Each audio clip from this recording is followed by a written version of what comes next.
Hi, everyone. Welcome to your Thursday reading. I'm Natalie Latre, bringing you messages from above. Today is Thursday, and as always, I'm bringing you your weekly card pull. If you like this card pull, can you please subscribe and hit the notification button above? That way you can be reminded every time your Thursday reading is here. So what I do is I pull a card from the deck and then I explain what it means. And basically the spirit guides that surround you, people who want well for you, are here to offer you a message on what you may be missing to be a better version of yourself. So today the card deck that I'm working with is the Past Life Energy deck. The reason why I ended up with this deck is because I kept getting messages of, past life regression and all these things like that. And I didn't really know what that meant. And so I was sort of looking for somebody who could do a past life reading. And instead, I ended up finding these cards. They kind of just came out of nowhere. And so I figured I was supposed to have them. So I ended up with this deck. So this deck is often talking about how your past can contribute to the future. Maybe in past lives would have happened to you and how that impacts you today, and maybe what you can learn from these cards in order to change whatever you're doing to be focusing on a path that you did in the past that you should be focusing on now. So the card that I pulled today is Success. And that card says personal or professional achievement.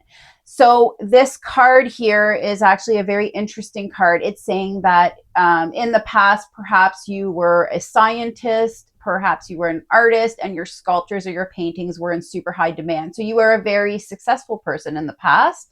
And whatever you're currently working on, if you're working on a personal development project, or if you're working on maybe a business, or creating a new life for yourself, whatever that's looking like, it's saying that you have internally the power to do that because you've done that in the past. You've been a super successful person.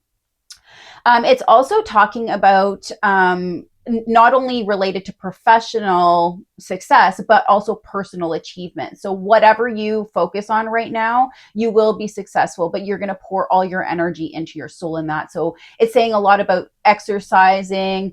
If you've been trying to lose weight and you couldn't, it's saying that put all your energy into that. Right now is the time to do that. If you've been trying to quit smoking, now is the time to do that. So whatever it is inside, if you feel weak or you feel like you don't have the skills to do whatever it is that you need to do, it's saying that that's inaccurate. And you do possess that because in the past you were a highly successful person and you always focused on your goals and you achieved success, no, by any means.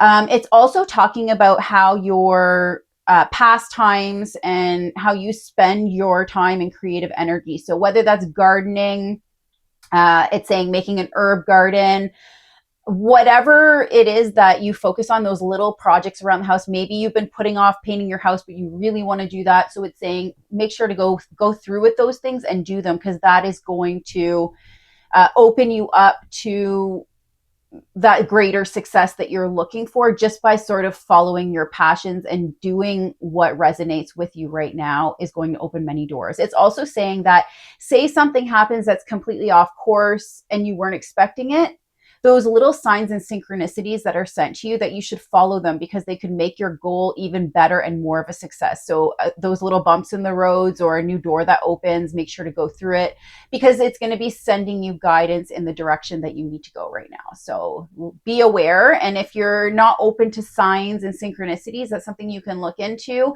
when you're open to, guidance from the divine or the universe or God or whatever you believe. Those signs and synchronicities will show up in the form of, this isn't for everybody, but in the form of animal spiritualism, little signs that you may see in the universe. So just pay attention to what's around you, really focus in on that and see what kind of guidance you're getting. I'm trying to think if there's anything else it said. Yeah, it just said stop playing small and undo those karmic blocks by doing all of those things that you like to do. It keeps you in a super positive space. And by doing that, you're going to kind of be confident even if you don't want to, and doing the uncomfortable things that undoes the karmic blocks. So one thing that you can do to eliminate karmic blocks is, say there's somebody at work that you don't like really to be around. Well, you should be around them and you should do a project with them and they should be your partner during a staff meeting, because those uncomfortable situations and pushing yourself into like confident spaces when you don't feel that confidence, that is what breaks your karmic blocks. So I hope this helped you today and brought you a little bit of guidance. It's a super great card. So success is on its way and you do have it internally. It's right there. You just need to access it from your past life experiences. And so you have it, go for it. Don't play small. That's the message here. Thank you so much. I look forward to next week when I bring you a new message. Again, please subscribe. And I'm Natalie, and I hope you have a lovely day.